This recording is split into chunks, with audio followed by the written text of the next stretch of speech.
Maybe? Okay. Hi, I'm Jill Baratta. Welcome to the first premier NAWA Educates presentation. NAWA is the National Association of Women Artists, founded in 1889 by Anita C. Ashley, Adele Frances Bedell, Elizabeth S. Cheever, Grace Fitz Randolph, and Edith Mitchell Prowitz, who were all artists. If you know anything about that era, it's getting a lot of attention. That's when women were fighting very hard to get the vote and to get parity.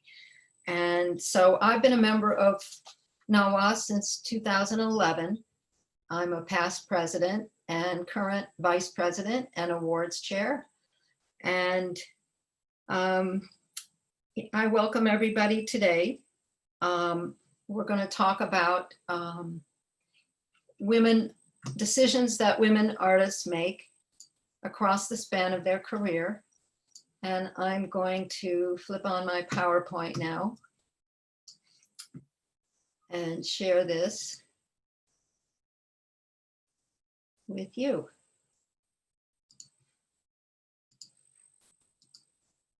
So,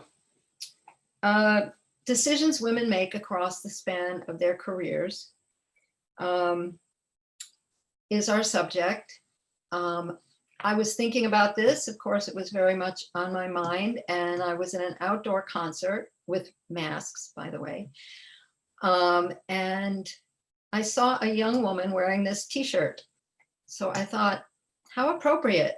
You're one decision away from a totally different life. Something to contemplate for my presentation. And then I thought about it a little more. I looked at it again and I said, oh, that could be a little paralyzing, you know. Sometimes decisions are paralyzing. So it's true, there's that road not taken and the question of the unknown, but I'm here to tell you that it's all about your journey. Decisions are very personal, and so sometimes you just have to make one. So the purpose of why we're here today is to help you decide if you have decisions ahead of you. If more are behind than ahead, maybe you want to compare the kinds of things that I'm going to talk about with your history, or contrast them, or perhaps get insight for decisions you have to make in the future, no matter where you are in that journey. So women have improved their lot a lot, and this is the guerrilla girls, you know, back in the 70s, they were fighting very hard. The percentages of women's art in museums is much better now, but of course it's still not equal to that of men. And so I posit that, you know, the improvement of this situation and the improvement of each individual's life is based on each individual and their ability to share and negotiate responsibilities. I feel that this is a key. I'm going to talk a lot about support systems because negotiating responsibilities is what you have to do to create a support system. And, you know, we are very much the engineers of support systems. And our decisions are weighted very differently than men's most of the time, you know, not always. So before I get into actual experiences, I want to talk about four different styles of decision making. So those would be conscious, reactive, unconscious, and serendipitous. So I think of conscious as kind of the ideal, but as an ideal, it definitely includes taking overall circumstances into consideration. And of course, one decision can lead to another. For example, If I decide to get married, what is that going to do to my art career? Or if I take this particular job, what kind of system am I going to need to take care of my children if I have decided to have children? And these decisions, of course, have to be made very consciously if you want to set up a really well-functioning system in your life, because these are all life decisions. The second one is kind of the converse of the conscious decision. So it would be a reactive decision. So back in the 70s, they used to say, not to decide is to decide. You know, it's if you haven't made a conscious decision, you know, then you're reacting to your environment, your circumstances, and you might be vulnerable to other people making your decisions for you, or falling into a situation that's not in your best interest. So it would be being passive, which is not going to be as valuable for your life journey as having made conscious decisions. The third and fourth ones are unconscious decisions and serendipitous. So I kind of group these together because these two are sort of based more on our actions. So for example, maybe you're just in the right place at the right time and something good happens for your life.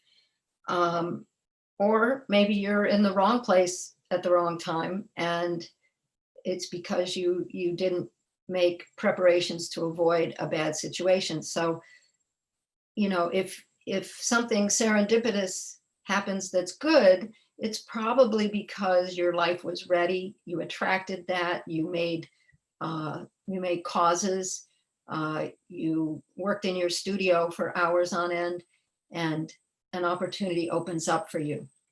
So obviously, if you are a NAWA member, at some point you've made a decision to be an artist. So the decisions that we make are part of this journey, and it's about finding our true self and what is our mission. This is sometimes the best way to make a decision. It's not always, you know, the deep stuff is not always the primary consideration, but each of us is charged with finding our true selves and our mission. So if we're encouraged to be an artist, you know, art as a career is not the most, it's not known as the most reliable in terms of making money. So, you know, artists are up against different obstacles than someone who, say, wants to be an accountant. But if we're encouraged, you know, we tend to pursue. Or maybe if we're discouraged, we rebel and we pursue anyway. But those of us who pursue, we've made that decision. And usually there's one of these areas. These are not the only areas that one could choose, but commercial art or fine art. So commercially oriented, maybe you really enjoy designing, or you really enjoy interpreting story or text as an illustration, and you've honed your skills and you're really good at that. Maybe you love that, or maybe you started from a point where you said, hey, it's time, we all reach this point, or most of us, it's time to figure out a way to make money with what I love doing. With fine art, you can also be very successful. Again, support systems are really important. But if you have decided to go in the direction of fine art, maybe you paint, maybe you love the resistance of carving marble. Maybe I like to think of, you know, the smell of beeswax, to be attracted to encaustic. It's so seductive, you know. So sometimes it's like a mystical calling. You just find you really glom onto that particular medium. And obviously these two are not mutually exclusive. I know artists, NAWA members and others that are involved in both of these. Maybe they do some designing and also painting. It's not uncommon. So, I talked about taking overall circumstances into consideration.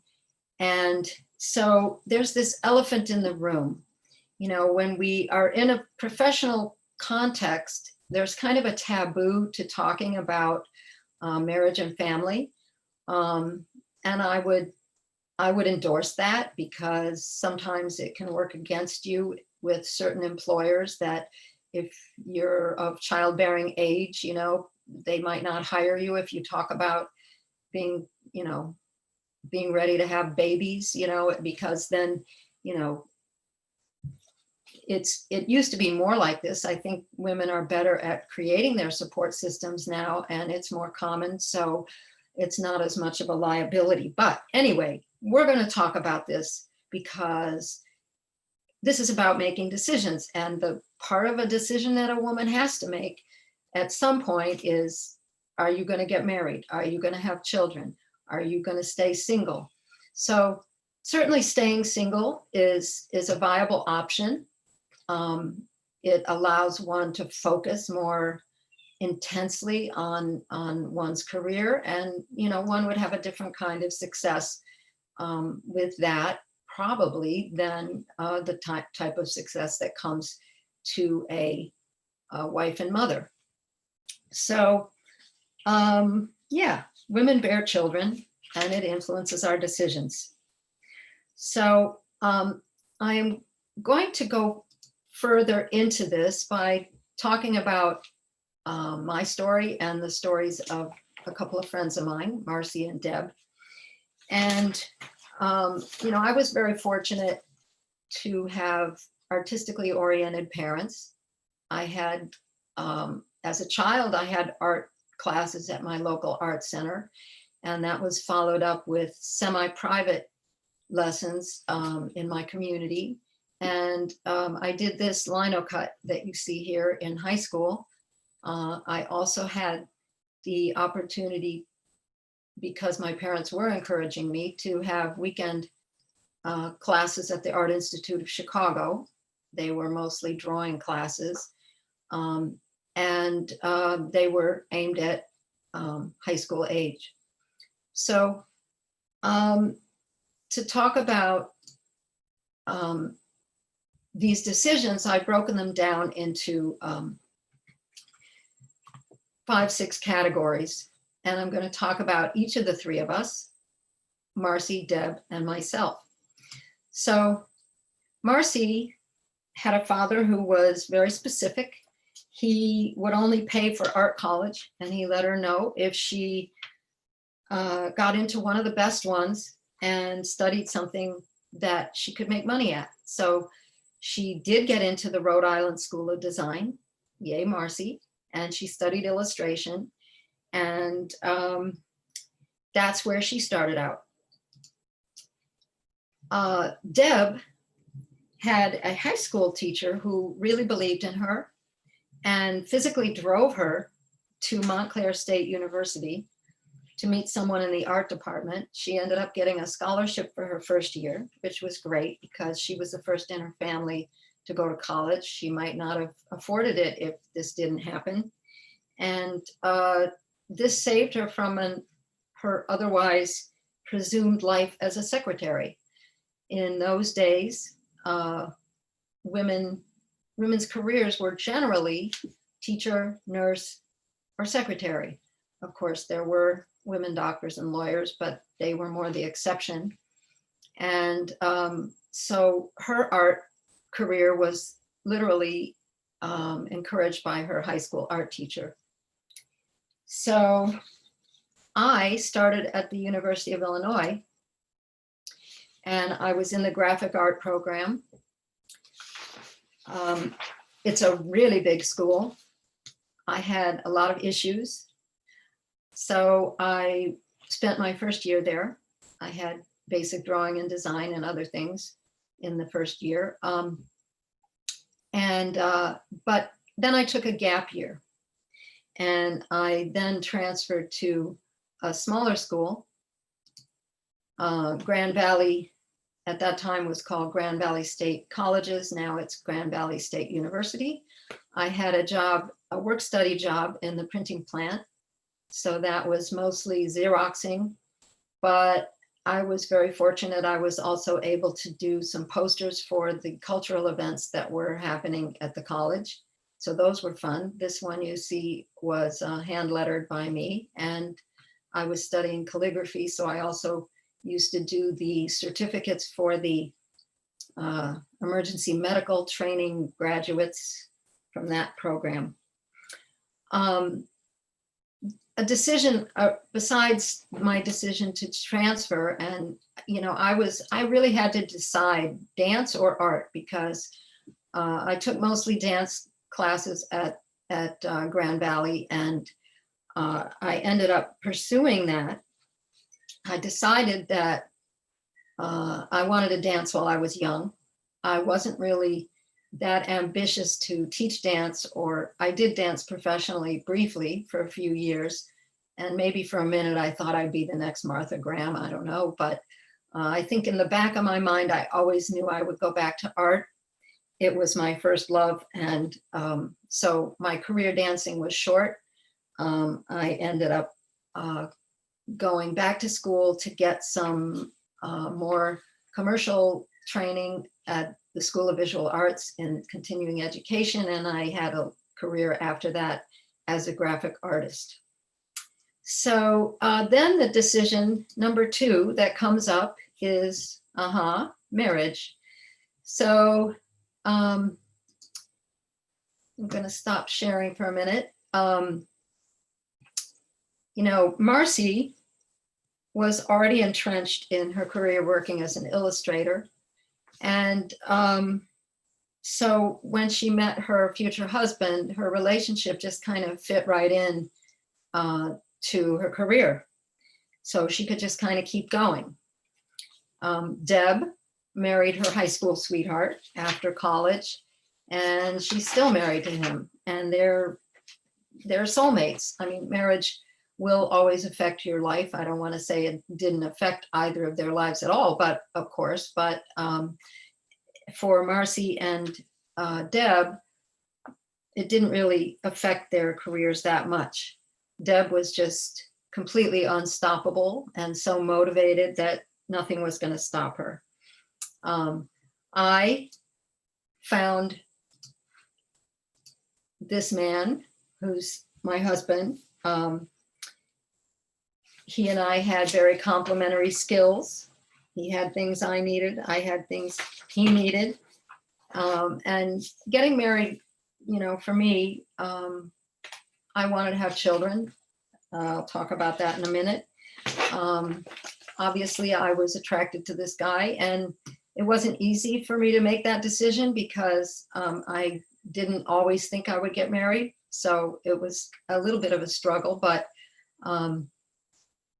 I finally jumped in with both feet and was very happy and have a very happy marriage with the same person to this day. The next question is, do you have a family? I'm going to start with Marcy. Marcy planned to have children, always knew she would, but she did not plan to have a special needs child. No one really plans this. So that changed her life pretty dramatically, but also that was a great motivator for her. She was able to paint every day when her other children came home from school, and all that effort drove a subsequent very successful fine art career. Deb didn't plan on her first pregnancy. We know this happens. It came just before her husband was deployed to Vietnam. And so she was on her own very much with that first baby. Still, she continued her career strongly. She created a good support system for herself. She always had a studio. I think she told me one of her studio was in her in-laws' attic. And so I'm guessing that they helped her with the childcare while her husband was deployed abroad. And as I said, she was unstoppable. And so she worked right through all her obstacles. As for me, back to my family picture,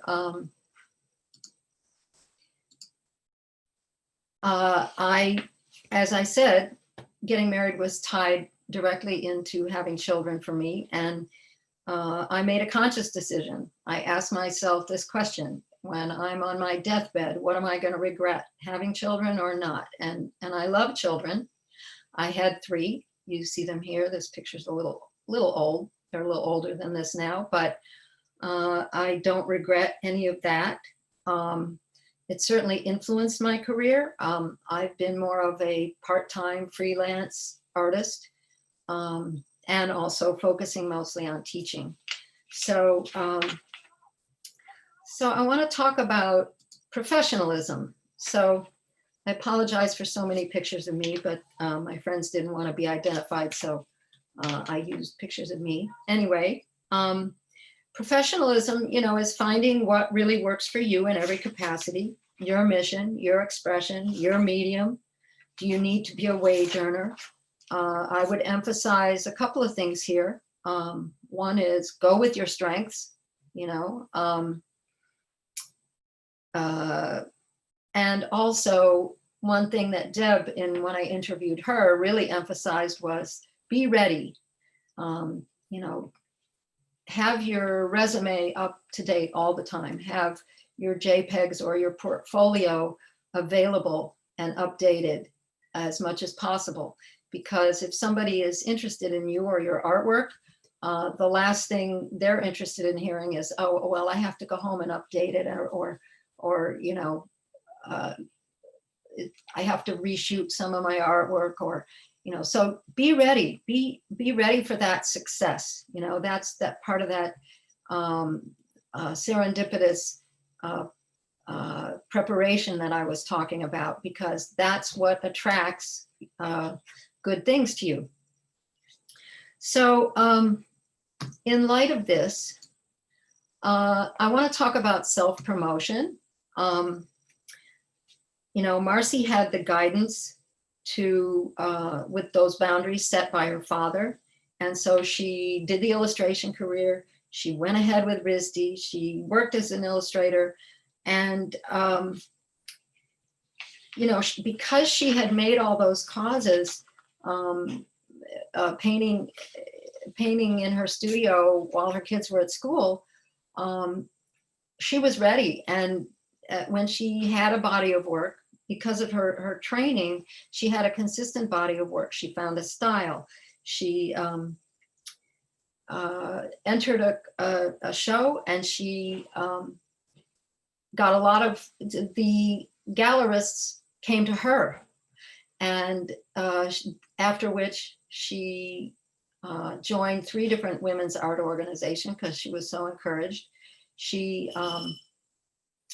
She made some promo cards, and she took them to an affordable art fair, and she actually attracted more gallerists to her work. And she's represented by 3 or 4, maybe more galleries now, and she does very well. Deb had started, as I said, at Montclair. She got her MA when her husband was abroad. And then when he came back, and 10 years later, with 2 kids, she got an MFA. And as I said about me, I had this circuitous route, so I didn't really have a consistent body of work.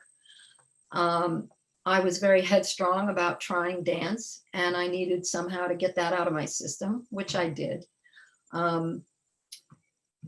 Dancing and waitressing was exhausting, so that was why I decided to go back and get those classes at SVA and become a graphic artist, which later turned into me and my family and studying watercolor, et cetera, et cetera. And I always knew that art was my stronger strength. So I learned a lot of lessons, both through dance and my fine art and my graphic art. So I at one point decided that I would focus on teaching because as a graphic artist, I belonged to the Graphic Artists Guild, and I had gone to workshops on self-promotion, and I knew you needed a consistent body of work, which I didn't really have because I would get involved in something and then a lot of time would pass and I was taking care of everybody, and then I would get involved in something else, and so it wasn't really consistent. So I thought, I'm a good teacher, and I ended up uh, teaching enrichment art. I had a serendipitous experience where I filled out a community survey in my town, and it ended up, I had no idea what it was going to be, but it ended up in a job offer to teach gifted children in my local middle school, which I did for 14 years. It was a plum job once a week with pay, and very talented kids who wanted to be there learning art. So that was wonderful. And then I studied art therapy, and I've had jobs working with autistic children. And so, the self-promotion worked really well for Marcy, for her fine art. Deb sort of combined her self-promotion with her teaching. And she also had a curator job fall into her lap where she was interviewing for a gallery job, and on her way home she bumped into somebody she knew who had a curator job that she ended up doing for 23 years. She had wanted to maybe be a professor of art and tried really hard to do that, but at that time those jobs were going to men, so she never was able to do that. So I want to talk about joining an association. Oh, sorry, this is me with some of the kids doing a sand mandala. Forgot to put that slide up. We'll go through that one. So NAWA, when you talk about support systems, we obviously, I've talked about how we need those for our family. We need them sometimes in our work. And when we do art, sometimes a support system is good because you spend a lot of time alone in your studio. NAWA provides many exhibition opportunities. NAWA does promotion, so we members don't have to do it all. We have camaraderie from the people that we work with, the volunteers. There's all these different volunteer opportunities, networking, of course. Everybody gets into the annual. Sorry, that's my scrolling. Everybody gets into the annual, and our catalog is archived in numerous high-profile archives. We have conversations with Farine, which has been going on all summer, which offers individual artists the opportunity to really go more in depth with their work in a interview format. This new format is NAWA Educates. I'm going to be followed up with some, I'm sure, very wonderful lecturers. We're working on having artist discounts. And with that said, I'm just going to quickly show you the slide with my website. Feel free to email me through that if you have any questions, suggestions, requests to volunteer. I want to thank Elena, Biana, Natalia, Sarah, and wish you all good luck with your future future decisions. And so I just want to say thank you for joining us, and I hope you'll follow through with NAWA Educates and share our all our wealth with your friends and fellow artists. Thank you very much.